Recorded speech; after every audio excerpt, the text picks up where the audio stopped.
మరచిపోలేనయా నా ప్రాణమున్నంత వరకు మరచిపోలేనయా నా ప్రాణమున్నంత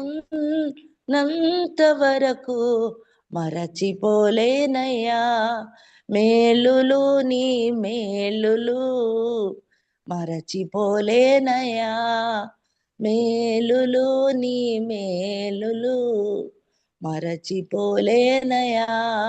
దవానికి వందనాలు, స్తోత్రాలు ఆయన, కృతజ్ఞతాస్తుతులు. గతకాలమంతా నీ నీడలోన దాచావు దేవా వందనం, కృప చూపినావు కాపాడినావు, ఎలా తీర్చగలను నీ రుణం.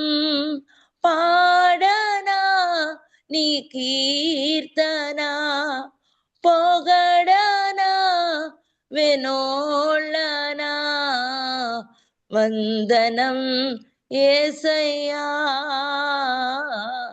గనుడవు నీవయ్యా, వందనం యేసయ్యా ఘనుడవు నీవయ్యా.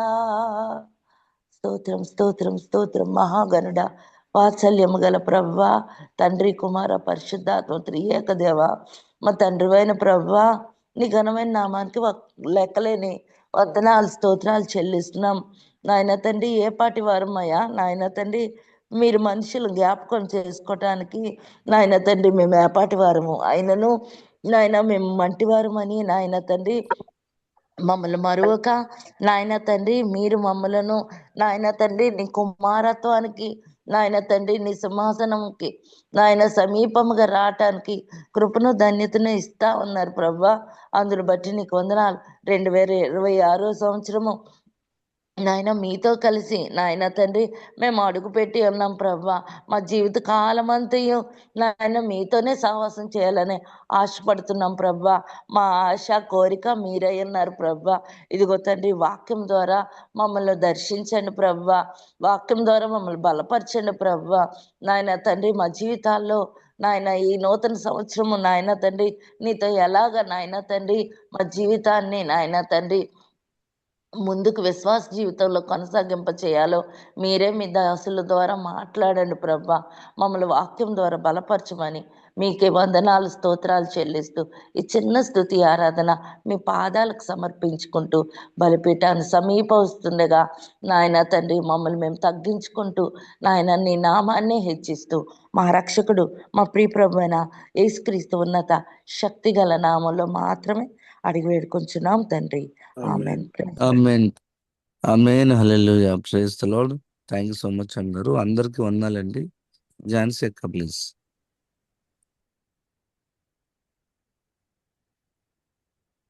గుడ్ మార్నింగ్ అండి అందరికి.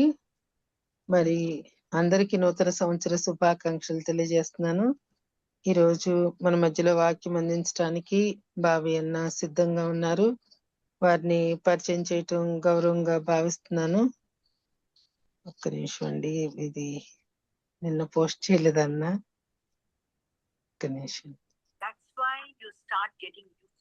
మధురమైన ఆశ్చర్య కృప, రక్షించే దోషినైన నన్ను ఇంత ధనుక సురక్షితంగా తెచ్చిన ఆ కృపే దరిచేరేదాకా కాచును. సుపరిచితమైన ఈ పాటలోని మాటలే బాబీ అన్న గారి పరిచయం. రుచిగల ఫుడ్, స్నేహితులు, వేదాంత విద్య, తత్వశాస్త్రం అనగా బాబీ గారికి మక్కువ. సుందరమైన సాగర తీర నగరం విశాఖపట్నంలో వారి నివాసం. మరి ఈరోజు 2026 మొదటి రోజు కాబట్టి దయచేసి అందరము చక్క వాక్యాన్ని శ్రద్ధగా ఉందామండి. మరి రాసుకునే అలవాటు ఉన్న వాళ్ళు కూడా దయచేసి చక్క రాసుకుంటూ వాక్యాన్ని వినాల్సిందిగా కోరుతున్నాను. వెల్కమ్ అన్నా. గుడ్ మార్నింగ్ అన్నా. హ్యాపీ న్యూ ఇయర్ అన్నా.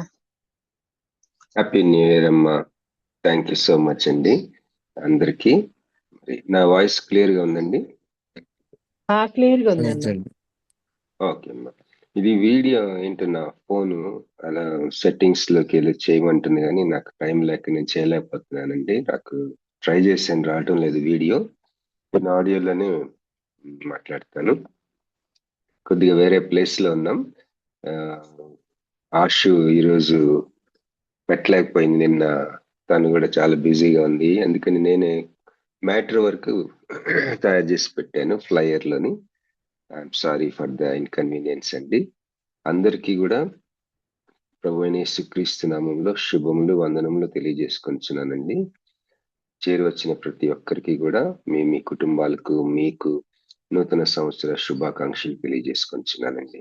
ఈరోజు మనము దానియేలు గ్రంథం నుంచి కొన్ని తలంపులు మీతో షేర్ చేసుకుంటాను. దానియేలు గ్రంథం 11వ అధ్యాయంలో కొన్ని వచనాలు మనం ధ్యానం చేసుకుందాం. చిన్న ప్రార్థన చేసుకుందాం. మహాపరిశుద్ధుడా ప్రభువా, మీకు స్తోత్రములు వందనములు నాయన. ఈ ప్రాతకాల వేళ మీరు అనుగ్రహించిన ఈ యొక్క మంచి తరుణాన్ని బట్టి మీకు కృతజ్ఞతాస్తుతులు చెల్లించుకొంచున్నాము. గడిచిన సంవత్సరం అంతటిని బట్టి మీకు కృతజ్ఞతాస్తుతులు చెల్లించుకొంచున్నాం నాయన. 2026లో మమ్మల్ని ప్రవేశింపజేశారు, మీకు కృతజ్ఞతాస్తుతులు చెల్లించుకొంచున్నాం. ఈ మొదటి దినమున ఈ ప్రాతకాల వేళ మీ సన్నిధిలో మేము ఆయన తండ్రి ఈ విధంగా గడపడానికి మీరు అనుగ్రహించిన కృపను బట్టి మీకు కృతజ్ఞతాస్తుతులు చెల్లించుకొంచున్నాం తండ్రి. వాక్యం ధ్యానం చేయబోచుండగా నన్ను నీ రక్తంలో కడగండి ప్రభువా, నన్ను కనికరించండి, నన్ను వాడుకోనండి ప్రభువా. మరి మా అందరితో మీరు మాట్లాడమని వేడుకొంచు యేసుక్రీస్తు నామములో ప్రార్థించి వేడుకొంచున్నాం తండ్రి, ఆమేన్. ప్రైజ్ ది లార్డ్, హల్లెలూయా. మరి దానియేలు గ్రంథం 11వ అధ్యాయం 3వ వచనం దయచేసి ఎవరైనా చదువుతారండి. 2వ వచనం చదువుకుందాం. దానియేలు 11:2. ఈ అధ్యాయం అంతా చదువుకుందాం, కానీ ఫస్ట్ గా 2వ వచనం ఎవరైనా చదువుతారమ్మా? బ్రదర్. ఇప్పుడు సత్యమును నీకు తెలియజేయుచున్నాను. ఏమనగా ఇంక 3 రాజులు పారసీకము మీద రాజ్యము చేసిన పిమ్మట అందరికంటే అధికైశ్వర్యము కలిగిన 4వ రాజకుడు వచ్చును. అతడు తనకున్న సంపత్తు చేత బలవంతుడై అందరినీ గ్రేకీయుల రాజ్యమునకు విరోధముగా రేపును. అంతలో సూర్యుడు ఒక రాజు పుట్టి మహావిశాలమైన 3వ వచనం చదివారా? సగంలో ఉంది. 3వ వచనం సారీ చదవండి. రెండు చాలమ్మా. ఓకే. 2వ వచనం చాలు. 2వ వచనం మరి ఒకసారి చదువుతారా? ఇప్పుడు సత్యమును నీకు తెలియజేయుచున్నాను. ఏమనగా ఇంక 3 రాజులు పారసీకము మీద రాజ్యము చేసిన పిమ్మట అందరికంటే అధికైశ్వర్యం కలిగిన 4వ రాజకుడు వచ్చును. అతడు తనకున్న సంపత్తు చేత బలవంతుడై అందరినీ గ్రేకేయుల రాజ్యమునకు విరోధముగా రేపును. ఆమేన్. Thank you sister. అయితే ఇక్కడ మనం గమనించవలసిన మాట, సత్యమును మీకు నేను తెలియజేస్తా ఉన్నాను అంటున్నాడు. ఇక్కడ దూత మాట్లాడుతా ఉన్నాడు దేవుడితో, దానియేలు తోటి. ఇప్పుడు సత్యమును నీకు తెలియజేయుచున్నాను. ఇక్కడ గమనించవలసిన విషయం, ఆ నేపథ్యం, కాంటెక్స్ట్ ఏంటంటే, అప్పటికే కొంతమంది బబులోను చెరలో నుంచి 70 సంవత్సరాల తర్వాత వారు యెరూషలేముకి వెళ్ళారు. ఒక గ్రూప్, మొట్టమొదటి గ్రూప్ అప్పటికే వెళ్ళారు. వాళ్ళు ఆ రెస్టరేషన్ లోని చాలా శ్రమలు అనుభవిస్తూ ఉన్నారు. పోయినసారి మీకు జ్ఞాపకం చేయాలనుకుంటున్నాను. మరి ఆత్మ సంబంధమైన వాగ్దాన భూమి అన్న మాట మనందరికీ తెలుసు. ఆ రోజుల్లో ఇశ్రాయేలీలు ఈ భౌగోళిక సంబంధించిన వాగ్దాన భూమిని ఆక్రమించుకోవడం, ఆ వాగ్దాన భూమిలో ఉన్నప్పుడు వారు దేవుని నిబంధనకి వారు సరిగా లేనందున చెర జీవితానికి అప్పజెప్పబడటం, చెరపట్టుకుపోబడటం అని బబులోను చెరలో వాళ్ళు 70 సంవత్సరాలు ఆ చెరలోని యొక్క అన్ని రాజుల చేతి క్రింద వాళ్ళు 70 సంవత్సరాలు ఉండటం, వాళ్ళు తిరిగి వాళ్ళ ఏ దేశం అయితే వాళ్ళు వదిలిపెట్టి వెళ్ళారో, లేకపోతే ఆ వాగ్దాన భూమికి యెరూషలేముకి తిరిగి వాళ్ళు వచ్చే సమయం రావటం 70 సంవత్సరాలు అయిపోయేసరికి దానియేలు ఇర్మియా గ్రంథంలో చెప్పబడినట్లుగా ఆ సమయాలను అర్థం చేసుకుని 10వ అధ్యాయం చూసినట్లయితే మనం 9వ అధ్యాయంలో దానియేలు ఆ సమయాలను గ్రహించుకుని గోను పట్టు కట్టుకుని తను ఉపవాస ప్రార్థన చేస్తాడు. 70 సంవత్సరాలు అయిపోయి వస్తుంది రెస్టోరేషన్ కోసం. అయితే వారు తిరిగి ఒక గ్రూపు పారసీక దేశపు రాజు కోరెషు నాయకత్వంలో ఆ యొక్క ఫారిన్ పాలసీ అతను మారుస్తాడు. ఏ దేశాలకు సంబంధించిన వాళ్ళు ఆ దేశానికి ఫ్రీగా వెళ్ళి వారి వారి దేవుళ్ళని వారు ఆరాధించుకోవచ్చు అన్న ఒక విదేశీ విధానాన్ని తను పాటిస్తాడు కోరేషు. కోరేషుని దేవుడు ఏర్పాటు చేసుకున్నాడని, కోరేషుని నా సేవకుడని, కోరేషు ఇస్ అనాయింటెడ్ అన్న మాటలు కూడా మనం చూస్తాం దేవుని వాక్యంలో. కోరేషు నిజానికి ఒక అన్యజనుడైన రాజు. అయితే ఆ కోరేషు నాయకత్వంలో దానియేలు అప్పటికే వృద్ధుడైపోయి ఉన్నాడు. దానియేలు కూడా ఆ చెర జీవితంలోనే పట్టబడిన ఆ ప్రజల్లో ఒకడుగా ఉండిపోయినవాడు. కానీ నలుగురు చక్రవర్తులు, నలుగురు పెద్ద పెద్ద రాజులు సముఖంలో అడ్మినిస్ట్రేషన్ వ్యవస్థలో పనిచేసిన ఒక ప్రవక్త. అయితే మొదటి గ్రూప్ వాళ్ళు తిరిగి వెళ్ళినప్పుడు అక్కడ యెరూషలేములో మహాశ్రమలు పొందుతూ ఉంటారు. దానికి కారణం ఏంటో దేవుడు 10వ అధ్యాయం సరిగా చూపిస్తాడు. ఈ ఆత్మలోకంలో మరి యుద్ధం, దేవుని దూతలకి సాతానుడికి యుద్ధం జరుగుతా ఉంది. అదంతా కూడా దేవుడు దానియేలుకు చూపిస్తా ఉన్నాడు. ఇశ్రాయేలీల్లో మొదటి గ్రూపు 70 సంవత్సరాల చెర జీవితం తర్వాత యెరూషలేంకి వెళ్ళిన తర్వాత కంటికి కనిపించే లోకంలో ఎన్నో శ్రమలు పొందుతూ ఉంటారు. దానికి కారణము కంటికి కనిపించకుండా ఉన్న ఆత్మలోకంలో ఈ యుద్ధమే అని దానియేలు 10వ అధ్యాయంలో దానియేలుకు దేవుడు బయలుపరుస్తూ 11వ అధ్యాయం వచ్చేసరికి నేను నీకు సత్యము చెప్పుచున్నానంటున్నాడు. ఏంటి ఆ సత్యం అంటే అంతా రాజుల గురించే. ఇక్కడ మనం గమనించాలి ఏంటంటే దానియేలు ఒక 70 సంవత్సరాలు దానియేలు కూడా చెర జీవితం అనుభవించిన వాడే. దానియేలు ఉపవాసం ఉండి ప్రార్థన చేస్తుంది. దానియేలుకి భారం కలిగి ఉన్న ఒక తన భారం ఏంటంటే తన ప్రజలు రెస్టరేషన్ విషయం మాత్రమే ఒక రకంగా ఎక్కువ ప్రధానమైన భారం కలిగి ఉన్నాడు. ఇంకా వెళ్ళవలసిన వాళ్ళు ఉన్నారు. ఆ బబులోన్లో ఒక గ్రూప్ వెళ్ళి చాలా శ్రమలు పడుతున్నారని విన్నాడు. అసలు ఏంటి ఇదంతా అని చెప్పేసి తను భారం కలిగి ప్రార్థన చేస్తా ఉంటే 11వ అధ్యాయము, 10వ అధ్యాయము, 12వ అధ్యాయం కూడా 12వ అధ్యాయంతో ముగిస్తా ఉంది. రాజుల గురించి మాట్లాడతాడు, రాజ్యాల గురించి, ప్రపంచంలో ఉన్న ప్రజల్ని పరిపాలించే వ్యవస్థల గురించి, అవి ఏ విధంగా ఉండబోతున్నాయి, ప్రజెంట్ ఏం జరుగుతుంది, భవిష్యత్తులో ఏం జరగబోతుంది, ఈ విషయాలు దానియేలుకి చెప్పి దానియేలుని రాయమంటాడు. దాన్ని సీల్ చేయమంటాడు, దాన్ని క్లోజ్ అప్ చేయమంటాడు. Seal it and close it up అంటాడు. అంటే రాసి మూసి ఉంచు అంటాడు. దీనికి ఏంటంటే ఆ రోజుల్లో ఈ యొక్క ప్రధానమైన చాలా ప్రాముఖ్యమైన డాక్యుమెంట్స్ ని, ఒరిజినల్ డాక్యుమెంట్స్ ని సీల్ చేస్తారు. ఎవరైతే ఆ ఒప్పందం చేసుకుంటారో ఆ ఇరువురు ముద్రలు, చేతి ముద్రలు, అలాగే సాక్షుల ముద్రలు వేసి దాన్ని సీల్ చేసేసి ఉంచుతారు. అయితే అలాంటిదే ఇంకొకటి తయారు చేసి దానిని భద్రంగా ఏదైనా బాక్సులో కానీ ఏదైనా మట్టి పాత్రలో కానీ ఎక్కువ కాలం నిలువ ఉండే పాత్రల్లో దాచుతారు. ఈ సీల్ చేయటం ఒక ఒరిజినల్ ఏమో సీల్ చేస్తారు. ఒరిజినల్లో ఏమైతే రాసిందో దాన్ని డూప్లికేట్ ని ప్రజలు చదువుకోవడానికి, ఎవరు కావాలంటే వాళ్ళు చదువుకోవడానికి అందుబాటులో ఉండటానికి దాన్ని జాగ్రత్తగా పెడతారన్నమాట. దానియేలుకి దేవుడు అదే చెప్పాడు, నేను నీకు బయలుపరచబోతా ఉన్న విషయాలన్నీ కూడా నువ్వు రాసి సీల్ చేసి క్లోజ్ ఇట్ అప్, దాన్ని మూసివేసి ఉంచు. ఒక ఒరిజినల్ మాత్రం జాగ్రత్తగా ఉండాలి. ఒరిజినల్లో ఏమైతే ఉందో అది అందరికీ తెలియబట్టడానికి జాగ్రత్తగా ఒక దగ్గర భద్రం చేయి. ఇప్పుడు దీనిని యెరూషలేంలో ఉన్న ఇశ్రాయేలీలు ఏ గ్రూప్ అయితే వచ్చారో వాళ్ళకి, వాళ్ళ నాయకులకి, మరి ఆ వాళ్ళల్లో ఉన్న ప్రధాన యాజకుడికి, పరిపాలకులకి, అలాగే ఇంకా బబులోన్లోనే వెళ్ళిపోవచ్చు అని తెలియజేసినా కూడా ఇంకా అనేక కారణాల వల్ల ఉండిపోయిన ఇశ్రాయేలీలు, వారికి తెలియచేయబడతా ఉన్నాయి ఈ విషయాలు. మనం ఒకటి ఆలోచించాలి ఏంటంటే, సామాన్యమైన పౌరులకి లేకపోతే సామాన్యమైన విశ్వాసులకి రాజ్యాలకు సంబంధించిన విషయాలు ఎందుకు, రాజుల గురించి ఎందుకు అని మనం ఆలోచించినట్లయితే, మనం దయచేసి ఒక విషయం మనం ఆలోచించాలి.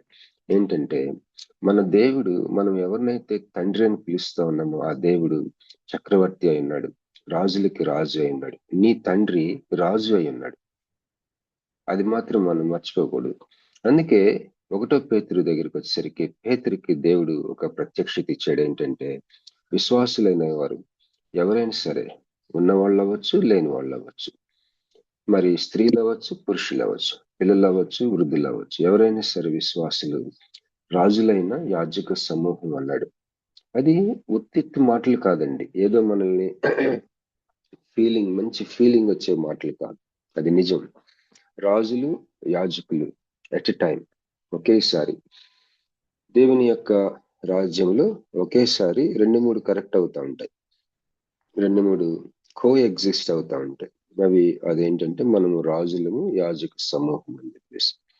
అలాగే మరి యేసు ప్రభు యొక్క రాజ్యమును వెతకమని ఉంది మనకి.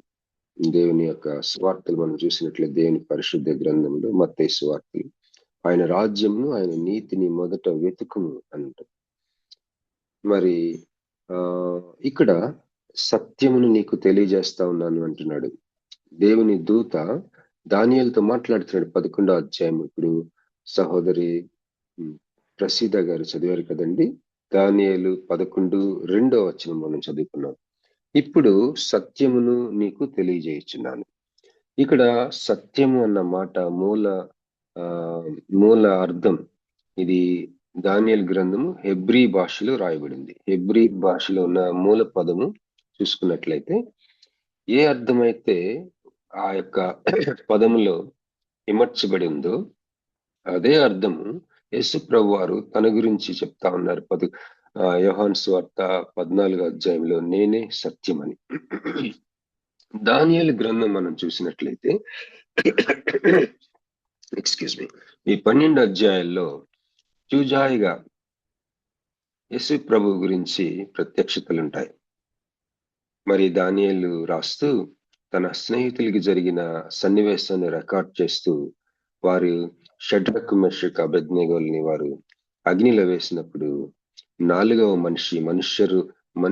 మనుష్య నరుని పోలి ఉన్నాడు, ఒక మనుష్యుని పోలి ఉన్నాడు అన్నట్టుగా, ఒక మనుష్య కుమారుని పోలి ఉన్నాడు అని ఉంటది 4వ వ్యక్తి గురించి.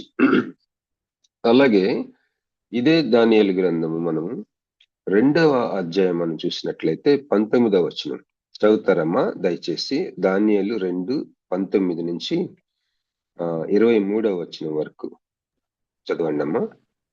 అంతటా రాత్రి దర్శనము చేత ఆ మర్మము దానియేలునకు బయలుపరచబడెను. కనుక దానియేలు పరలోకమందున్న దేవుని స్తుతించెను. ఎట్లనగా, దేవుడు జ్ఞాన బలములు కలవాడు, యుగములన్నిటిను దేవుని నామము స్తుతినందును గాక. ఆయన కాలములను సమయములను మార్చువాడేయుండి రాజులను త్రోసివేయుచు నియమించుచు ఉన్నవాడును, వివేకులకు వివేకమును, జ్ఞానులకు జ్ఞానమును అనుగ్రహించువాడునై ఉన్నాడు. ఆయన మరుగు మాటలను మర్మములను బయలుపరచును. అంధకారంలోని సంగతులు ఆయనకు తెలియను. వెలుగు యొక్క నివాస స్థలము ఆయన యొద్దనున్నది. మా పితరుల దేవా, నీవు వివేకమును బలమును నాకు అనుగ్రహించి ఉన్నావు. మేమడిగిన ఈ సంగతి ఇప్పుడు నాకు తెలియచేసి ఉన్నావు కనుక నేను నిన్ను స్తుతించుచు ఘనపరచుచున్నాను. ఏలయనగా రాజు యొక్క సంగతి నీవే మాకు తెలియచేసితివని దానియేలు మరలా చెప్పెను. ఆమేన్. Praise the lord. Thank you sister. ఇక్కడ చదవబడిన వాక్యంలో దేవుడు దానియేలుకి తన గురించి ఎంత గొప్ప అవగాహన ఇచ్చాడు. దానియేలు ఒక ప్రవక్త, ఈ లోకరీత్యా ఒక ఎంప్లాయీ, తను చెప్పాలంటే ఒక అడ్మినిస్ట్రేటివ్ ఆఫీసర్, పరిపాలన చేసే ఒక అధికారి, రాజుగారి సముఖంలో పరిపాలన, అది ఉన్నతమైన అధికారి. తనకి దేవుడు అనుగ్రహించిన గ్రహింపు మాటలు చూడండి ఏమంటున్నాడు. దానియేలు 2వ అధ్యాయం.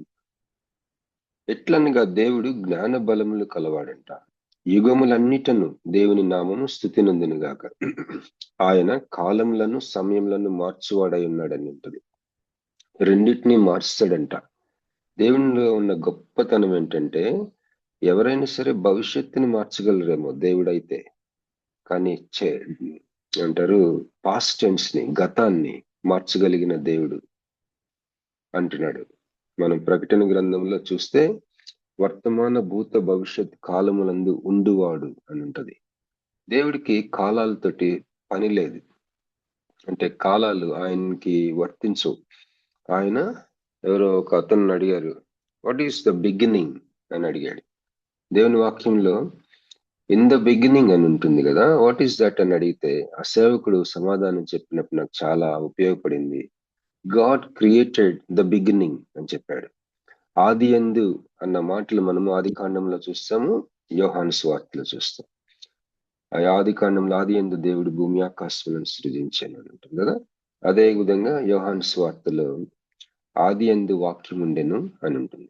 వాట్ ఈస్ దిస్ ఆది యందు? What is this the word the beginning? అంటే ఆది యందు అన్న ఆ ఆదిని దేవుడు సృష్టించాడంట.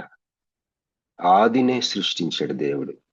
కనుక he has control, he has a total sovereign control over past tense. మన యొక్క గతం విషయంలో కానీ, ఈ భూమి యొక్క గతం విషయంలో కానీ, ఈ యుగం యొక్క గతం విషయంలో కానీ సార్వభౌమాధికారమైన స్వాధీనము, శక్తి ఆయనకుంది.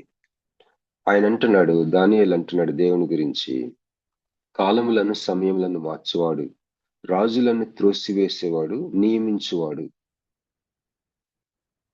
రాజులను త్రోసివేయుచు నియమించుచు ఉన్నవాడు, వివేకులకు వివేకమును, జ్ఞానులకు జ్ఞానం అనుగ్రహించువాడు, మరుగు మాటలను మర్మములను బయలుపరచువాడు. అంధకారంలోని సంగతులు ఆయనకి తెలుసు, వెలుగు యొక్క నివాస స్థలం ఆయన యొద్ద ఉన్నది. ఇది ఎంత పవర్ఫుల్ అండర్స్టాండింగ్ దేవుడి గురించి ఒక హైయెస్ట్ అడ్మినిస్ట్రేటివ్ ఆఫీసర్ కి. చూడండి, టాప్ లెవెల్ ఆఫీసరు తన దేవుడి గురించి చెప్తున్నాడు. మన దేవుడి గురించి ఏం చెప్తున్నాడు? కాలాలు సమయాలు మార్చేవాడు, రాజులను త్రోసివేయుచు నియమించుచు ఉన్నవాడు అంటున్నాడు. ఈ 11వ అధ్యాయంలో మనము దానియేలుకి ఒక దేవదూత చెప్తున్నాడు, ఇప్పుడు సత్యముని నేను నీకు తెలియజేస్తాను దానియేలు అంటున్నాడు. ఈ దానియేలు గ్రంథం 2వ అధ్యాయంలో మనము దానియేలుకి దేవుడు అనుగ్రహించిన, తన గురించి అనుగ్రహించిన ఆ యొక్క గ్రహింపులు చూసాం.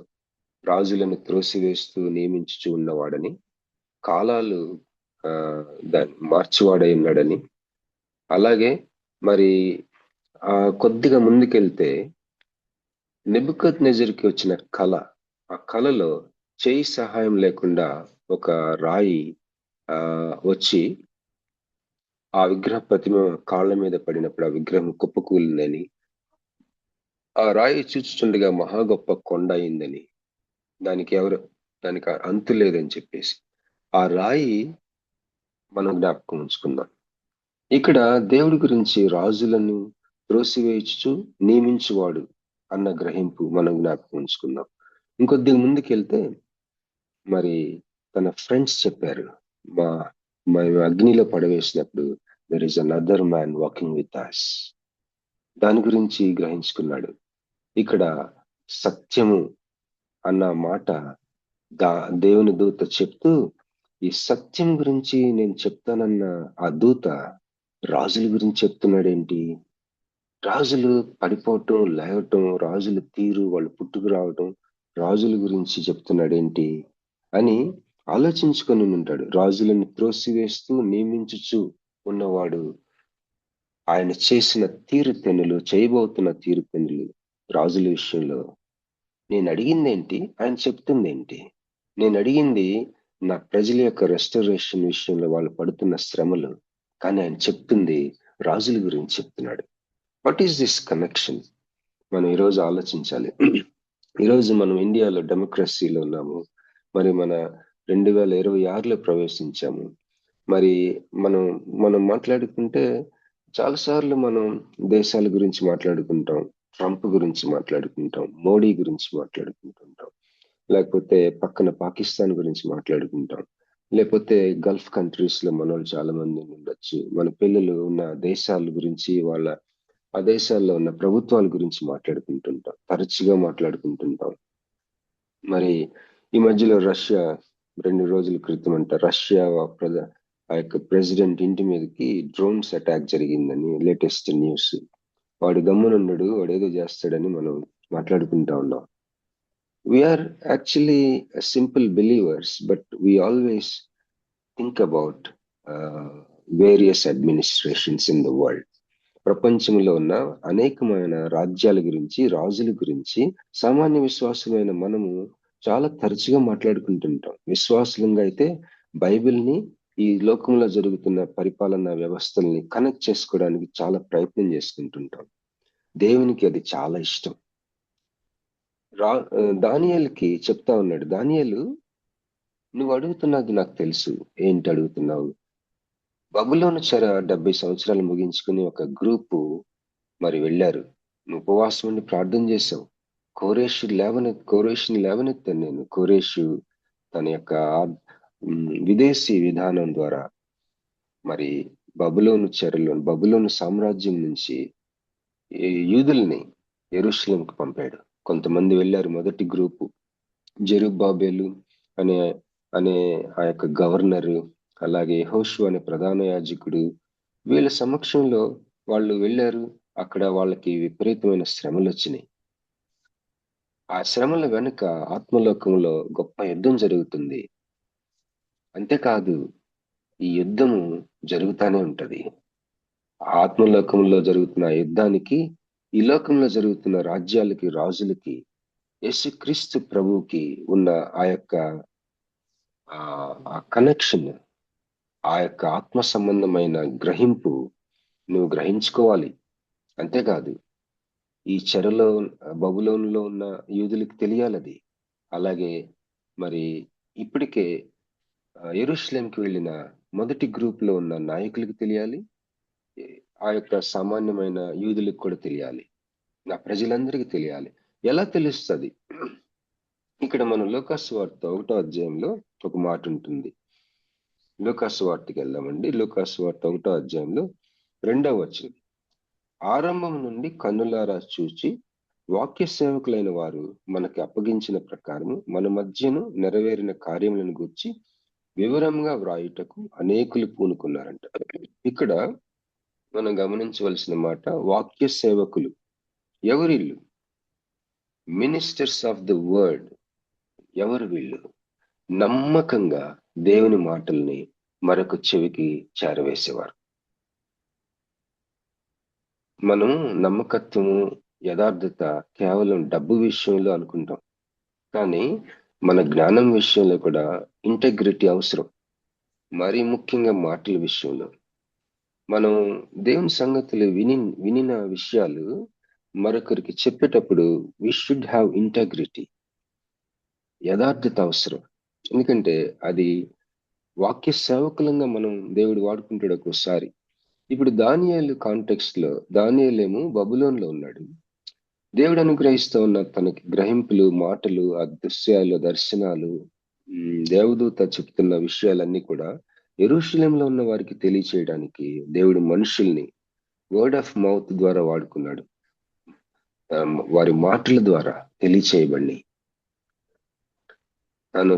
తను రాసి పెట్టిన ఆ యొక్క లేఖనంని చదువుకున్న వాళ్ళ ద్వారా, వాళ్ళకి దాని ద్వారా తెలిసిన వాళ్ళు ఉన్నారు. నోటి మాట ద్వారా, వాక్య సేవకుల ద్వారా తెలుసుకున్న వాళ్ళు కూడా ఉన్నారు. సో ఈ విషయం మనం గుర్తుపెట్టుకుందాం. ఇప్పుడు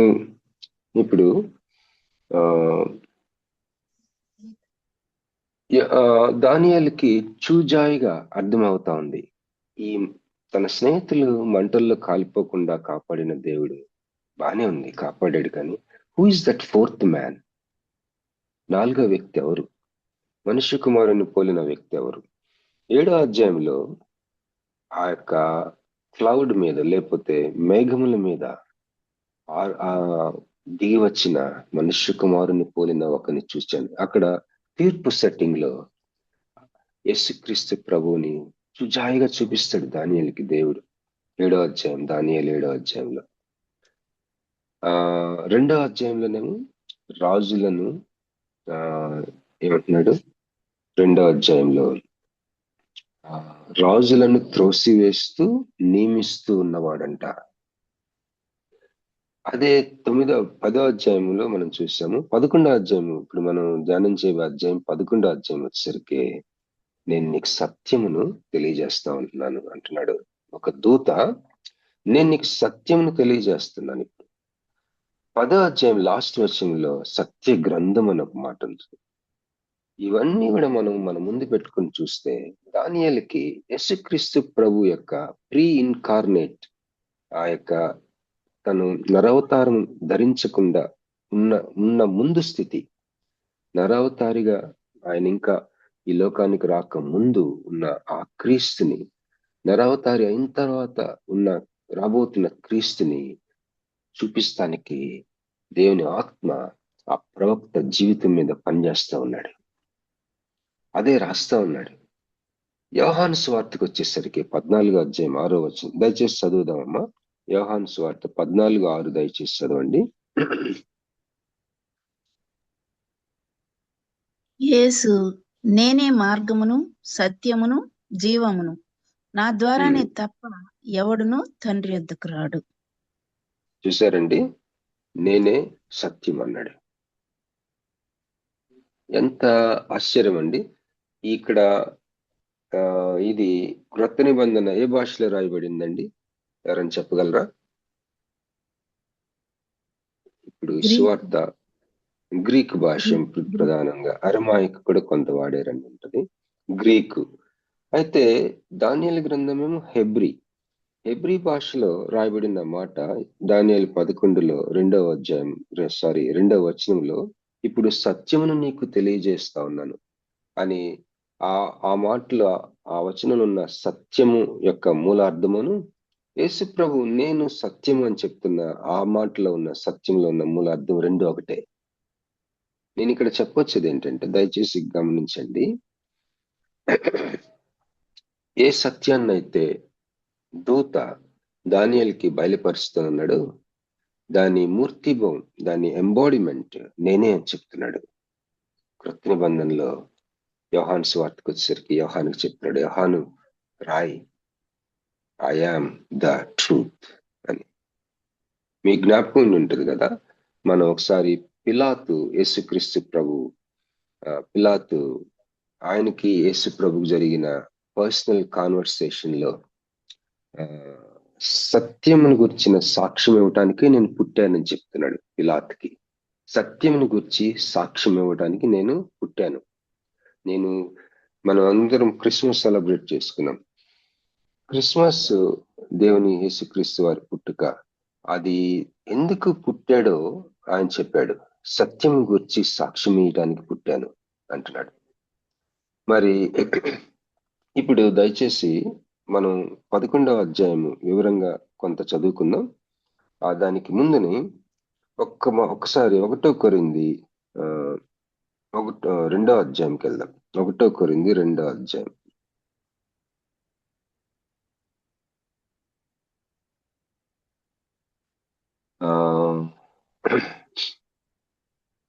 ఎక్కడి నుంచి వద్దామంటే 1 కొరింథీ 2:5వ వచనం నుంచి చదువుతారమ్మా? లేకపోతే నేను చదువుతానండి. 1 కొరింథీ 2:5.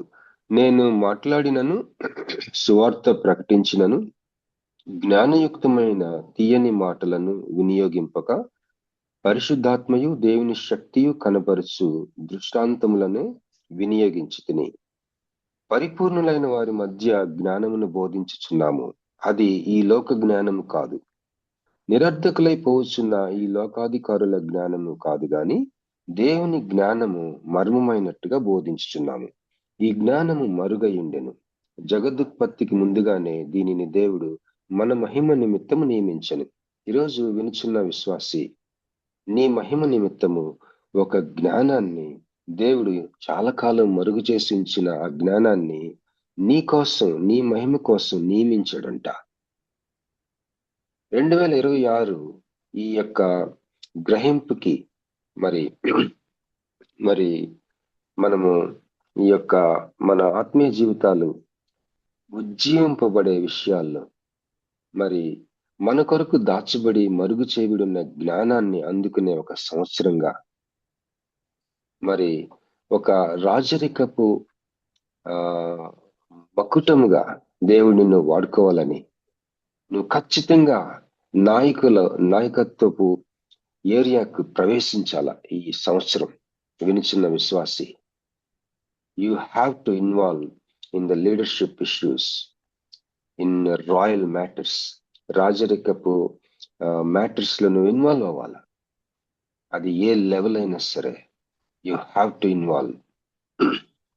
మరి దేవుడు తీసుకొస్తాడు మనల్ని ఆ యొక్క నాయకుల సముఖంలోకి, ఆ నాయకుల నెట్వర్క్ లోకి, నాయకుల యొక్క ఛాంబర్స్ లోకి, నాయకుల యొక్క లాబీస్ లోకి తీసుకొస్తాడు నిన్ను.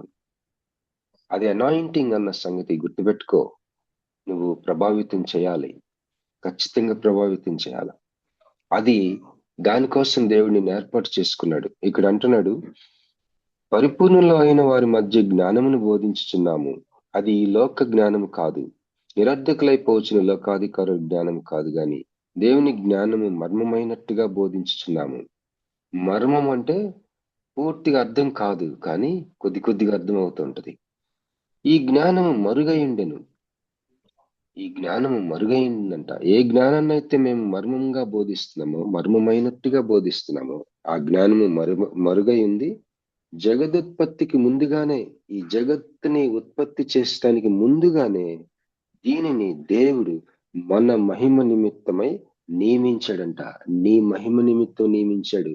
నీకొక అడ్వాన్స్డ్ నాలెడ్జ్, జ్ఞానము ఇవ్వాలని. అది ఎలా ఉంటుందో చూడండి. అది లోకాధికారులలో ఎవరికీ తెలియదు. అది వారికి తెలిసి ఉండిన ఎడల మహిమా స్వరూపియగు ప్రభువును సిలువ వేయకపోయింది. ఇందుని గూర్చి దేవుడు తన్ను ప్రేమించే వారి కొరకు ఏవి సిద్ధపరిచనో అవి కంటికి కనబడలేదు, చెవికి వినబడలేదు, మనుష్య హృదయమునకు గోచరం కాలేదు అని వ్రాయబడి ఉన్నది. మనకైతే దేవుడు వాటిని తన ఆత్మ వలన బయలుపరిచి ఉన్నాడు. ఆ ఆత్మ అన్నిటినీ, దేవుని మర్మములను కూడా పరిశోధించుచున్నాడు. చూసారండి, this is what the dream for you, for God. దేవుడి యొక్క కళ నీ కోసం. నీకు ఇంతవరకు ఏ కన్ను చూడలేదు, ఏ చెవి వినలేదు, ఏ హృదయానికి అర్థం కాలేదు.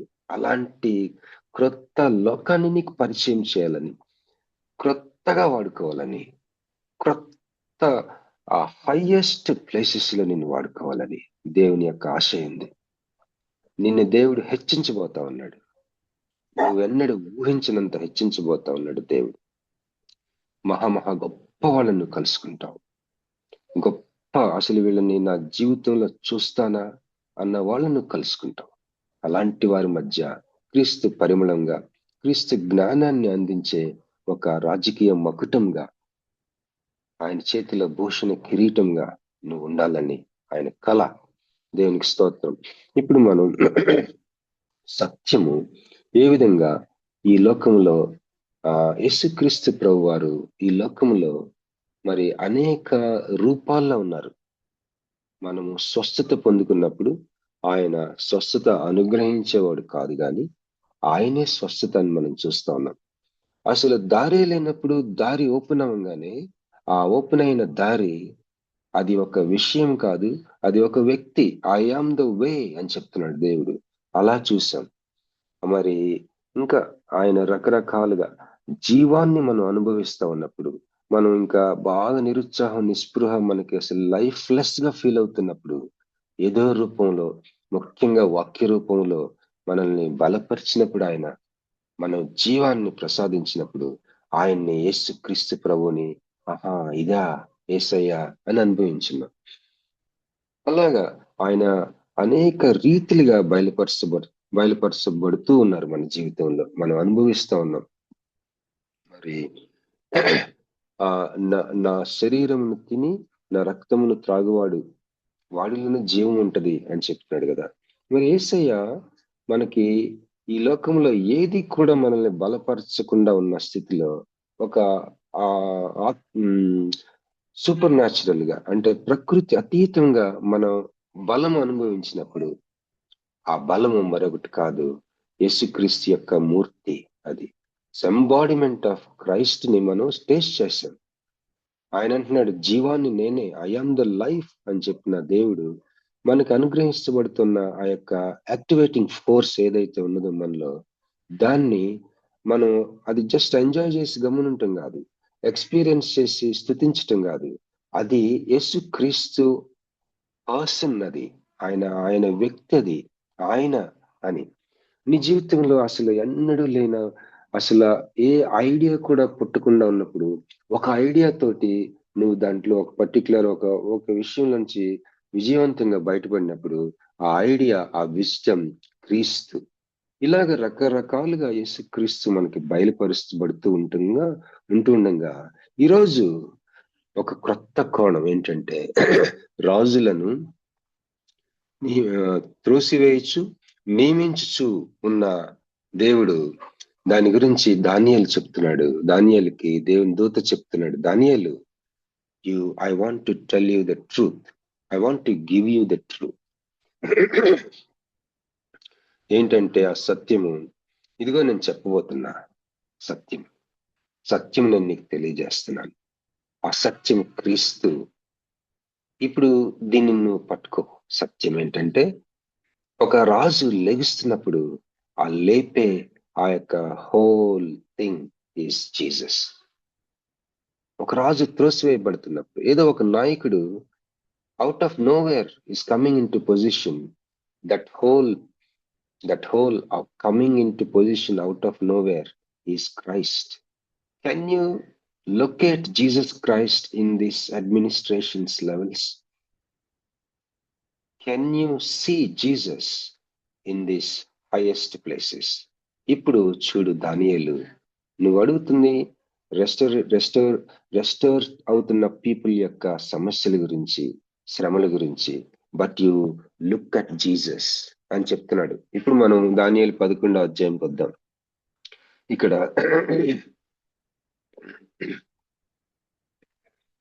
ఒక్క నిమిషం అండి. దానియేలు 11:2, ఇప్పుడు సత్యమును నీకు తెలియజేస్తున్నాను. ఇంకా 3 రాజులు పారసీకము మీద రాజ్యము చేసిన పిమ్మట. ఇక్కడ కొన్ని మాటలు మనం గమనించినప్పుడు, మనం యేసుక్రీస్తు ప్రభువుని మనం లొకేట్ చేస్తున్నాం, ఇక్కడ యేసయ్యని కనుగొంటున్నాం. ఇక్కడ రాజ్యము చేసిన పిమ్మట, ఈ మాట గుర్తుపెట్టుకుందాం. అందరికంటే అధికైశ్వర్యం కలిగిన 4వ రాజకుడు వచ్చును అన్నమాట. అతడు తనకున్న సంపత్తు చేత బలవంతుడై అందరినీ గ్రేకీయుల రాజ్యమునకు విరోధంగా రేపును అన్నమాట. ఈ వచనంలో రాజ్యము చేసిన పిమ్మట, రాజకుడు వచ్చును అన్నమాట, విరోధంగా రేపును, ఈ మాటలు జ్ఞాపకం చేసుకుందాం. 4వ వచనం, అంతలో సూర్యుడగు ఒక రాజు పుట్టి, ఈ పుట్టటం అన్నమాట. ఈ వచనాల్లో ఇవి క్రియలు కాదు, ఇవి వ్యక్తులు. ఇది ఒక వ్యక్తులు కాదు, వ్యక్తి. పుట్టటం అదొక సత్యం అంట. అంతలో సూర్యుడకు రాజు పుట్టటం ఏంటి? అది సత్యం అవటం ఏంటి? సత్యమును నీకు తెలియజేస్తా ఉన్నాను దానియేలు. 4వ వచనంలో సూర్యుడకు ఒక రాజు పుట్టి, ఈ పుట్టటం ఒక సత్యం. యేసుక్రీస్తు యొక్క ఒక స్లైస్, అది ఒక యేసుక్రీస్తు ఒక డిస్ప్లే ఆఫ్ హిమ్సెల్ఫ్. అది మీరు ఇంకొక మాట కూడా గుర్తుపెట్టుకోవాలి, ఫరో హృదయాన్ని కఠినం చేశాడంట. సరే, ఇక్కడ 4వ వచనం చదువు, దానియేలు 11:4. మహావిశాలమైన రాజ్యము ఏలటం, ఇష్టానుసారంగా జరిగించటం, ఇది కూడా గుర్తుపెట్టుకుందాం. తర్వాత అతడు రాజు అయిన తర్వాత అతని రాజ్యము శిథిలమైపోవటం గుర్తుపెట్టుకుందాం. ఆకాశపు నలుదిక్కుల విభాగింపబడటం, ఆకాశం నలుదిక్కుల విభాగింపండి. ఇతడు ఎవరంటే అలెగ్జాండర్ ది గ్రేట్. ఇప్పుడు నేను దేవుని చిత్తం అయితే నెక్స్ట్ సెషన్ లో ఈ రాజులు ఎవరు అనేది కరెక్ట్ గా ఆ పేర్లు కూడా చెప్తాను. ఇప్పుడు టైం లేదు కాబట్టి జస్ట్ మనము 11వ అధ్యాయం మాత్రమే దాంట్లో టెక్స్ట్ లో ఉన్న క్రీస్తుని మనం ఆ సత్యాన్ని గుర్తుపడదాం. అది అతని వంశపు వారికి గాని అతడు ప్రభుత్వం చేసిన ప్రకారం ప్రభుత్వం చేయవారికి గాని విభాగింపబడదు. ఆ రాజ్యము నలుదిక్కులా విభాగింపబడింది, కానీ అతని యొక్క వంశం వాళ్ళకి కానీ అతడు ప్రభుత్వం చేసిన ప్రకారం ప్రభుత్వం చేయవారికి గాని విభాగింపబడదు అన్న మాటలో క్రీస్తున్నాడు. అతని ప్రభుత్వం వేరుతో పెరికివేయబడును, దాంట్లో క్రీస్తున్నాడు. వేరుతో పెరికివేయబడటం అది యేసుక్రీస్తు చేసింది కాదు, అది క్రీస్తే. అతని వంశపు వారు దానిని పొందరు గాని అన్యులు పొందుదురు. అయితే దక్షిణ దేశపు రాజును అతని అధిపతుల్లో ఒకడును బలము పొందెదరు. దక్షిణ దేశపు రాజు బలం పొందటం, అతని అధిపతుల్లో ఒకడు బలం పొందటం, అందులో క్రీస్తున్నాడు. అందులో కాదు, అదే క్రీస్తు. అతడు ఇతని కంటే గొప్పవాడై ఏలును అన్నది క్రీస్తు. అతని ప్రభుత్వము గొప్ప ప్రభుత్వమును. ఓ విశ్వాసి సహోదరుడా, ఓ దానియేలు, చెరలో ఉన్న బబులోన్లో ఉన్న యూదుడా, చెర జీవితం ముగించుకొని రెస్టరేషన్ కోసం వెళ్ళిన యెరూషలేంలో ఉన్న యూదుడా, అతడి ప్రభుత్వము ఏముంటుంది? అతని ప్రభుత్వము గొప్ప ప్రభుత్వం మగును. మనం అనుకోవచ్చు ఎవడో ప్రభుత్వం గొప్పదైతే మనకెందుకని. నో, దానియేలుకి చెప్తున్నాడు ఇది చాలా అవసరం. రెస్టరేషన్ కి నాయకత్వం గురించిన గ్రహింపు చాలా అవసరం. అది తెలియకుండానే మన మీద భారాన్ని తొలగిస్తుంది. ప్రయాసపడి భారం మోసుకొంచిన వాళ్ళారా నా ఎద్దుకు రండి, నేను మీకు విశ్రాంతిని ఇస్తానంటాడు కదా. ఈ విశ్రాంతి ఇచ్చే ప్రక్రియలో అసలు దేవుడు రాజ్యాల విషయంలో, తర్వాత ఆత్మలోకంలో ఈ జరుగుతున్న యుద్ధం అది భౌగోళికంగా ఏ విధంగా ఫలితాలు ఇస్తా ఉంది, హై ప్లేసెస్ లో ఏ విధంగా యేసుక్రీస్తు డిస్ప్లే అవుతున్నాడు, యేసుక్రీస్తు ప్రభు వారు తన యొక్క అవతారము హై ప్లేసెస్ లో ఏ విధంగా ఉంది అని నువ్వు గ్రహించుకున్నప్పుడు నీ రెస్టరేషన్ ఈజీగా ఉంటది. నువ్వు నక్షత్రం వలె, జ్యోతుల వలె గ్రహింపుతోటి రెస్టరేషన్ విషయంలో ఆత్మ సంబంధమైన యుద్ధం చేయగలం. అందుకని ఇక్కడ మనం గ్రహించుకోవాలి ఏంటంటే, ఇక్కడ అతని ప్రభుత్వము గొప్ప ప్రభుత్వం అగును, అది క్రీస్తే. కొన్ని సంవత్సరములైన పిమ్మట వారు ఉభయులు కూడుకొనెదురు అన్నమాట. మరియు వారు ఉభయులు సమాధాన పడవలనని. ఉభయులు కూడుకొనెదురు అంటే ఇక్కడ ఇద్దరు రాజులు, ఆ యూనియన్స్. ఈరోజు మనం చూస్తా ఉన్నాం సార్క్ అని, సౌత్ ఏషియన్ కంట్రీస్ సమిట్స్ అని, కొన్ని కంట్రీస్ కలిసి మాట్లాడుకోవటం, కొన్ని నాయకులు మాట్లాడుకోవటం, ఇవి కూడా చాలా ఆత్మ సంబంధమైన ప్రాధాన్యత కలిగి ఉన్నాయి. మన కంటికి కనపడిన ప్రజెంట్ లోకంలో ఉన్న రాజులు, ప్రధానులు, అధ్యక్షులు, ప్రధానమంత్రులు, వారి దేశాల్లో, అలాగే అంతర్జాతీయ అఫైర్స్, ఇవి యేసుక్రీస్తు యొక్క display, if you can believe. మరి ఇంకా ముందుకెళ్దాం. నేను కరెక్ట్ గా ఇప్పుడు 6:18 అయిందండి. 6:30కి నేను ఆపేస్తాను. ఎంతవరకు అయితే అంతవరకే. 5వ వచనం చదువుకున్నాం. ఇంకా ముందుకెళ్దాం. కొన్ని సంవత్సరములైన పిమ్మట వారు ఉభయులు కూడుకొనెదురు అన్నమాట. మరియు వారు ఉభయులు సమాధాన పడవలనని కోరగా, దక్షిణ దేశపు రాజకుమార్తె ఉత్తర దేశపు రాజునొద్దకు వచ్చును అన్నమాట. అయినను ఆమె భుజబలము నిలుపుకొననేరదు అన్నమాట. అతని భుజబలమైనను నిలవదు అన్నమాట. వారు ఆమెను తీసుకుని వచ్చిన వారిని, ఆమెను కనిన వారిని, ఈ కాలమందు ఆమెను బలపరిచిన వారిని అప్పగించెదరు అన్నమాట. అతనికి బదులుగా ఆమె వంశములో ఒకడు సేనకు అధిపతి అయి ఉత్తర దేశపు రాజు కోటలో జొరపడి ఇష్టానుసారంగా జరిగించుచు వారిని గెలుచును. అధిపతి అయి అన్నమాట, ఇష్టానుసారంగా జరిగించుచు అన్నమాట. వారిని గెలుచును అన్నమాట. వీటిలో క్రీస్తు ఉన్నాడు. మరియు అతడు వారి దేవతలను, సొమ్ములను, నిలువగల వారి వెండి బంగారు వస్తువులను సహా చెరబట్టి ఐగుప్తునకు తీసుకుని పోవును. చెరపట్టి ఐగుప్తునకు తీసుకుని పోవును అన్నమాట. అతడైతే కొన్ని సంవత్సరములు ఉత్తర దేశపు రాజు ప్రభుత్వం కంటే ఎక్కువ ప్రభుత్వం చేయను అన్నమాట. దాంట్లో క్రీస్తున్నాడు. అతడు ఎందుకంటే సత్యముని నీకు తెలియజేస్తున్నాను అంటున్నాడు స్టార్టింగ్ లో దానియేలుతో అని చెప్తూ, సత్యమును నేను నీకు తెలియజేస్తున్నాను అని చెప్తూ ఇవన్నీ చెప్తున్నాడు దానియేలుకి. ఇంకా ముందుకెళ్దాం.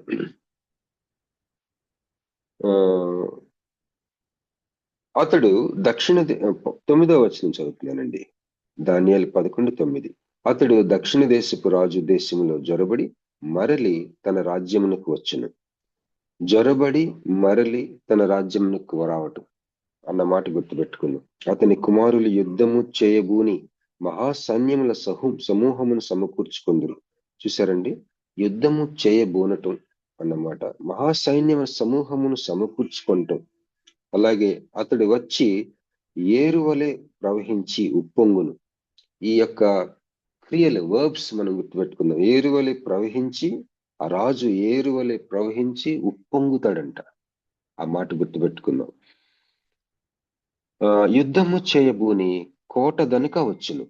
ఈ మాటలు కూడా గుర్తుపెట్టుకుందాం. అంతలో దక్షిణ దేశపు రాజు అత్యగ్రుడై బయలుదేరి, చూసారండి, అత్యగ్రుడై బయలుదేరి అన్నమాట.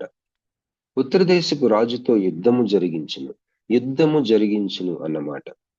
ఉత్తర దేశపు రాజు గొప్ప సైన్యమును సమకూర్చుకొనినను అది ఓడిపోవును అన్నమాట. మనం 2వ అధ్యాయం, దానియేలు 2వ అధ్యాయంలో చూసాం కదా, దేవుడు ఎలాంటి దేవుడు. రాజులను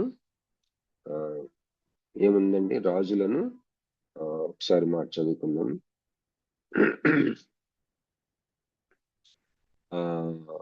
త్రోసివేస్తాడంట, రాజులను నియమిస్తా ఉన్నాడంట. అది రాజులను త్రోసివేసేవాడు, రాజులను నియమించేవాడు. ఇప్పుడు మనం 9వ వచనం చదువుకుందాం కదా, 11వ వచనం కూడా చదువుకున్నాం. 12వ వచనం, ఆ గొప్ప సైన్యం ఓడిపోయినందున, ఆ గొప్ప సైన్యం ఓడిపోవటం, దక్షిణ దేశపు రాజు మనస్సున అతిశయపడటం, వేల కొలది సైనికులను హతము చేసినను అతనికి జయము కానేరదు. జయము లేకపోవడం.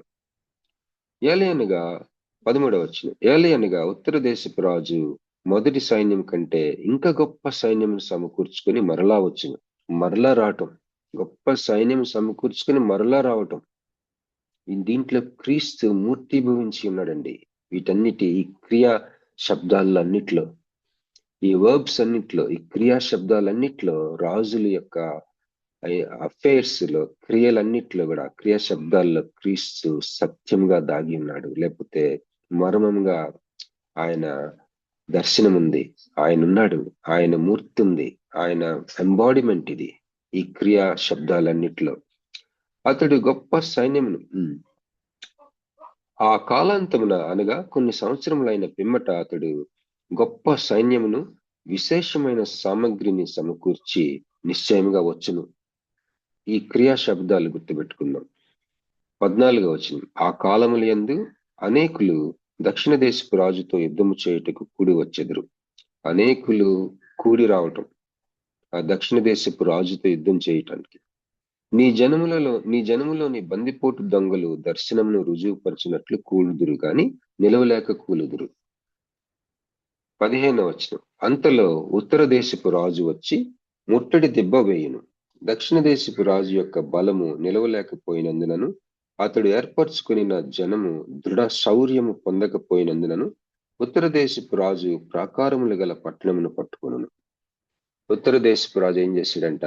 ప్రాకారము గల పట్టణమును పట్టుకొనును. ప్రాకారం గల పట్టణమును పట్టుకొనును అన్నమాట. ఇది రాయబడిన ఈ మాట వెనుక ఎంత యాక్టివిటీ జరిగి ఉంటది, ఎంత సంగతి జరిగి ఉంటది. ఆ సంగతి అంతా కూడా క్రీస్తే. సత్యం చెప్తున్నాను నీకు. దానియేలు ఏమంటున్నాడు? ఉత్తర దేశపు రాజు వచ్చి ముట్టడి దెబ్బ వేయును.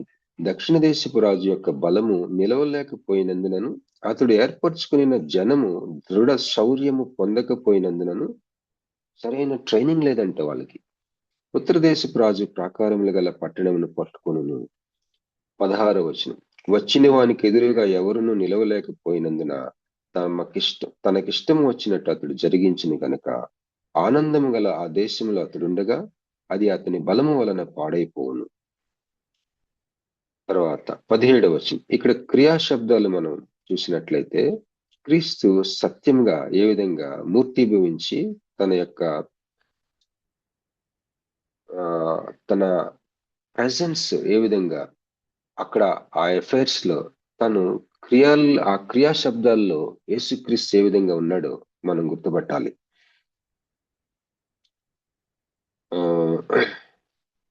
17వ వచనం.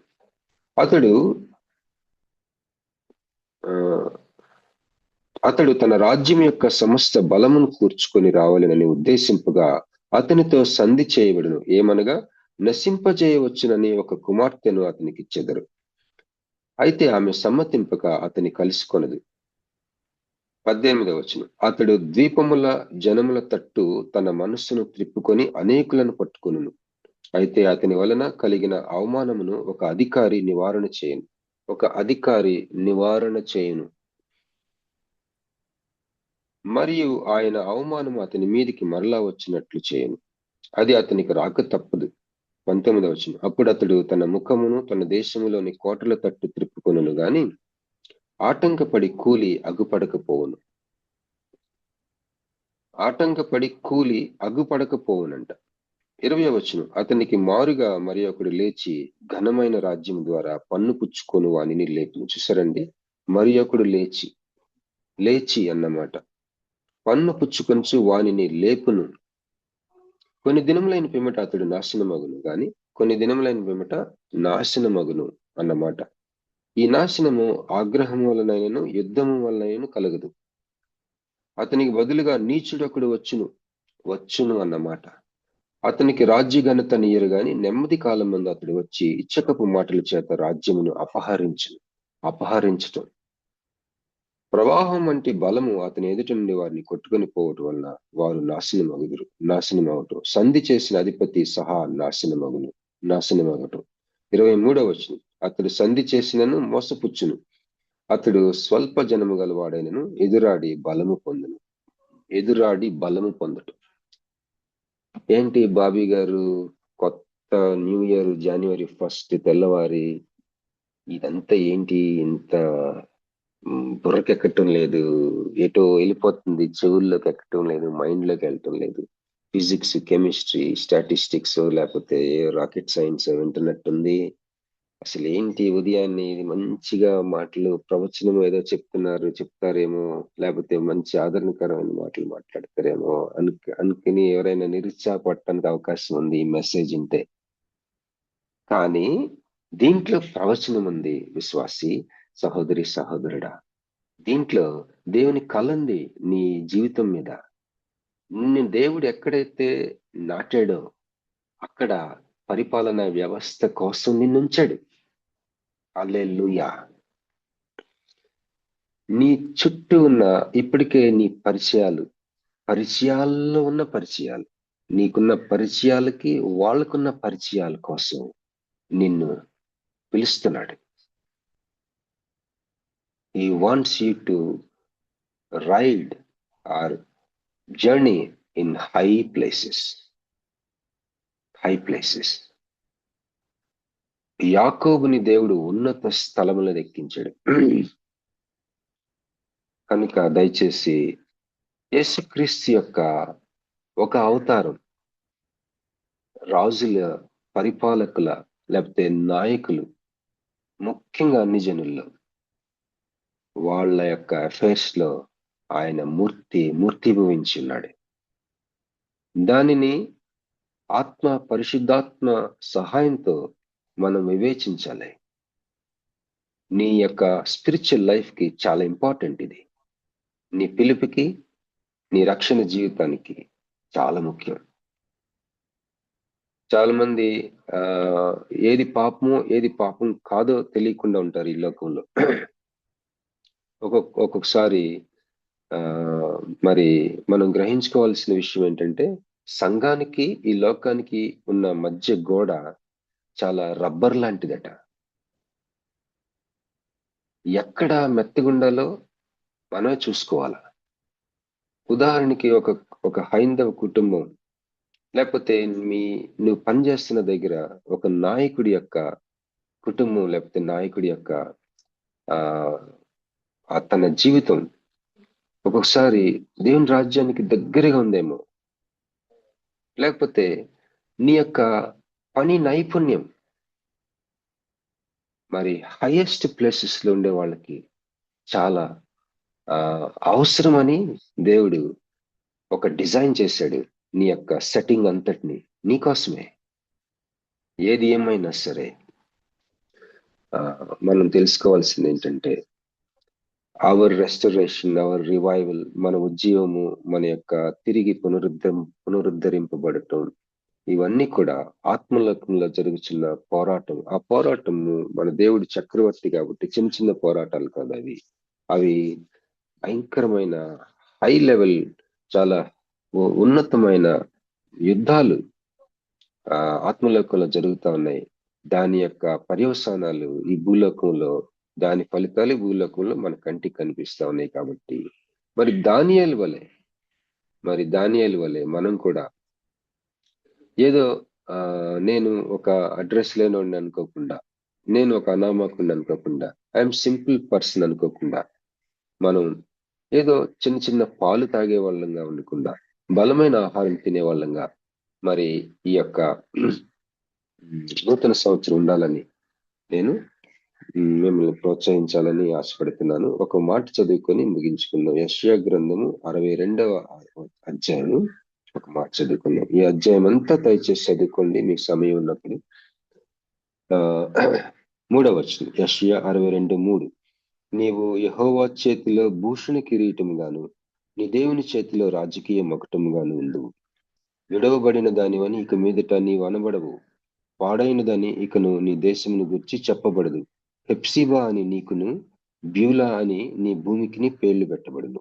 యెహోవా నిన్ను గూర్చి ఆనందించుచున్నాడు, నీ దేశము వివాహిత మగును అని. ఈ అధ్యాయం అంతా బాగుంటుంది. ఇక్కడ దేవుని చేతిలో భూషణ కిరీటం అంటా, నువ్వు దేవుని చేతిలో రాజకీయ మకుటం అంట. అంటే దాని అర్థం ఏంటంటే, కింగ్ మేకర్ గా చేయాలని దేవుడి చిత్తం నీ జీవితంలో. నువ్వు ఎక్కడుంటే అక్కడ, నువ్వు ఎవరితో ఉంటే ఆ వ్యక్తి ఒక దేవుడు చాలా వాల్యూ యాడ్ చేస్తాడు నీ వల్ల అవతల వ్యక్తికి. నిన్ను భూషణ కిరీటం, నీకు భూషణ కిరీటం నీ తల మీద పెట్టడం కాదు, నువ్వే కిరీటం. కనుక నువ్వు ఎక్కడుంటే అక్కడ అవతల వ్యక్తికి కిరీటం పెట్టినంతగా దేవుడు అవతల వ్యక్తిని ఆశీర్వదిస్తాడు. నీ యొక్క అందుకనే హై ప్లేసెస్ లో నాయకుల విషయంలో ప్రార్థించాలి. అవకాశం దొరికినప్పుడల్లా మీరు దయచేసి ఇన్వాల్వ్ అవ్వాలా, రాజకీయాల్లో ఇన్వాల్వ్ అవ్వాలా, నాయకత్వ విషయాలు ఇన్వాల్వ్ అవ్వాలా, మనం ఖచ్చితంగా ఇన్వాల్వ్ అవ్వాలి. ఒక చిన్న సాక్ష్యం చెప్పి ముగిస్తాను. నాది కాదు, నా గురించి కాదు, నాకు ఒక ఆయన తెలిసిన ఉన్నారు, జాన్ శామ్యుల్ ఆయన పేరు, ఢిల్లీలో ఉంటారు. మన గ్రూప్ లో మాట్లాడారు. ఆయన పోస్ట్ మాస్టర్ జనరల్ గా చేశారు. ఆయన స్పీడ్ పోస్ట్ అనేది ఆయన బ్రెయిన్ చైల్డ్, ఆయన తయారు చేసిన కాన్సెప్ట్ అది. మన కంట్రీ మొత్తానికి పోస్ట్ ఆఫీస్ కి, పోస్టల్ సర్వీస్ కి ఆయన హెడ్ గా ఆయన చేసి రిటైర్ అయ్యారు. చీఫ్ పోస్ట్ మాస్టర్ జనరల్ గా చేశారు ఆయన. ఆయనకు ఒక రోజు ఒక ఫోన్ కాల్ వచ్చిందంట. ఏంటంటే, ఒక ఆఫ్రికన్ దేశానికి సంబంధించిన ఒక రాయబారి ఫోన్ చేశాడు. సార్, పలానా మీటింగ్ లో మీరు మెసేజ్ చెప్తా ఉంటే మేము విన్నాము, can you please come to my house. Time చూసుకుంటే మధ్యరాత్రి 1 గంట ఆ టైం అంట. అప్పుడు తన భార్య హుటాహుటిన వెళ్ళేసరికి ఇద్దరు, ఆ రాయబారి తన భార్య, వీళ్ళ మీద పడి భయంకరంగా ఏడ్చారంట.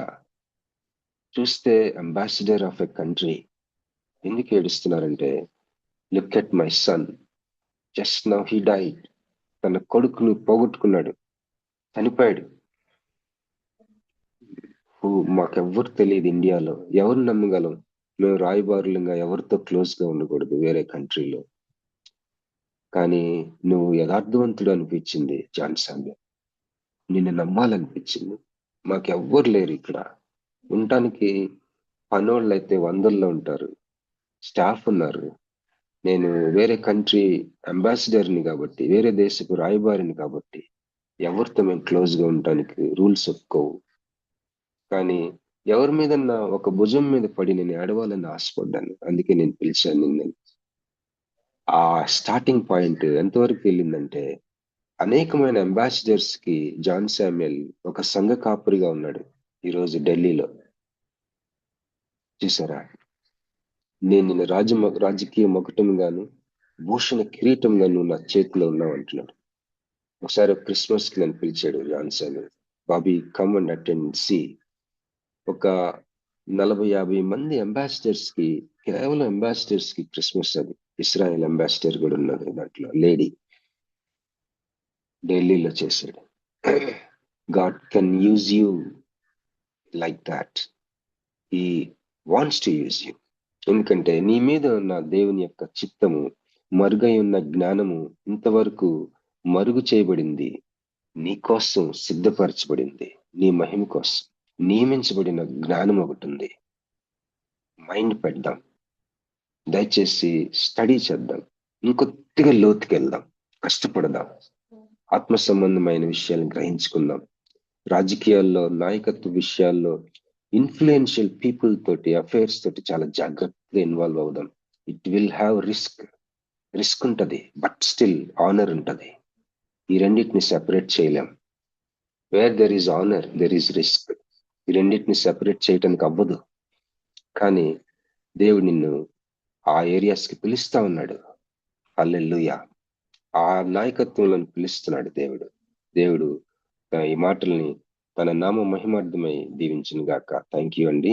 Over to sister Jhansi Gudipati గారు. Thank you sister. Praise the lord. Praise the lord అన్న. థ్యాంక్ యూ అన్న. మరి ప్రకటన గ్రంథంలోని దానియేలు గ్రంథంలోని 11వ అధ్యాయంలో మరి సత్యంను మీకు తెలియజేస్తున్నానని, ఆ సత్యమే యేసు అని యోహాను చెప్పిన విధానం, మరి యేసు క్రీస్తు మనుష్య కుమారునిగా దానియేలు గ్రంథంలో ఎలా కనిపిస్తున్నాడో, అదే విధంగా ఆయన గురించిన చాలా విషయాలు తండ్రి బయలుపరిచిన విధానాన్ని, మరి ఆయనే జ్ఞానమని, మనకు ఆయనే జ్ఞానవంతుడు, మనకి జ్ఞానం అనుగ్రహించేవాడని ఎన్నో విషయాలు మీరు పంచుకున్నందుకు వర్చువల్ ప్రేయర్ ఫ్యామిలీ తరఫున మీకు ప్రత్యేక వందనాలు తెలియజేస్తున్నాను. థ్యాంక్ యూ సో మచ్ అన్న. మన మధ్యలో ఉన్న రెవరెండ్ జామి రవికుమార్ గారు ముగింపు ప్రార్థన, పరలోక ప్రార్థన ఆశీర్వాదం ఇస్తారండి. అందరికీ నూతన సంవత్సర శుభాకాంక్షలు తెలియజేస్తున్నాను. రెవరెండ్ జామి రవికుమార్ గారు.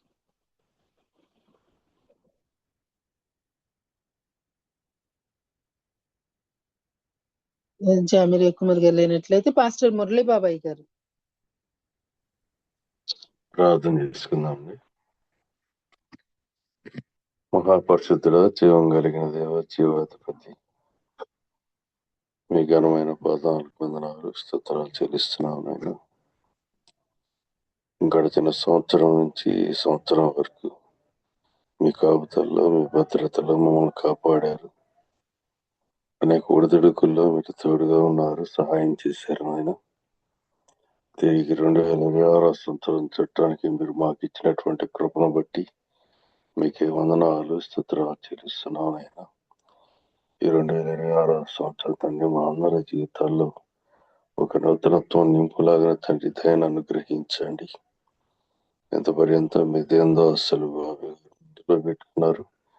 విడుదల అనేకమైన సత్యాలను మీరు బోధించిన రీతిని బట్టి మీకే వందనాలు, స్తోత్రాలు చెల్లిస్తున్నాం నాయన. విత్తబడిన వాక్యానికి నీరు కట్టండి, ఫలింపు చేయండి. ఆ వాక్యాలన్నీ కూడా మేము తండ్రి మా హృదయాల్లో పదిలిపరుచుకొని, భద్రపరుచుకొని, ఆ వాక్యంలో ఉన్నటువంటి సత్యాలను, మర్మాలను గ్రహించి ఆయన వాటి సారాంశాన్ని మా హృదయాల్లో నింపుకొని వాక్యానుసారమైన జీవితం జీవించడానికి సహాయం చేయమని ప్రార్థిస్తున్నాం. మా దేవ, మరి భావికి సహకరిస్తున్నటువంటి బిడ్డలందరినీ బట్టి కూడా మీ పాసన్నిధికి వస్తున్నాం. బిడ్డలందరినీ మీరు దీవించండి, ఆశీర్వదించండి. భారం కలిగి బాధ్యత కలిగి తండ్రి ఉదయాన్నే మీ పాసన్నిధికి వచ్చినటువంటి యుద్ధం కుడికిలో ఉన్నటువంటి ప్రతి బిడ్డ కుటుంబాలను మీరు దర్శించండి, మేలులతో నిమ్మని ప్రార్థిస్తున్నాం నాయన. అందరూ కూడా నాయన 2026 సంవత్సరాల్లో ఐకమత్యం కలిగి కలిసి మరి జీవించడానికి సహాయం తెచ్చమని ప్రార్థిస్తున్నాం. ఇంకా మీ చిత్తాన్ని బయలుపరచండి. అనేక మంది నూతన సభ్యులు విజయం కొడుకులో పార్టిసిపేట్ చేసి ఆత్మీయంగా బలపడటానికి సహాయం తెచ్చమని ప్రార్థిస్తున్నాం. వాక్యం అందించిన ప్రీతముడు బాబు మరియు పర్యాణం మీ చేతులకు అప్పగిస్తున్నాను.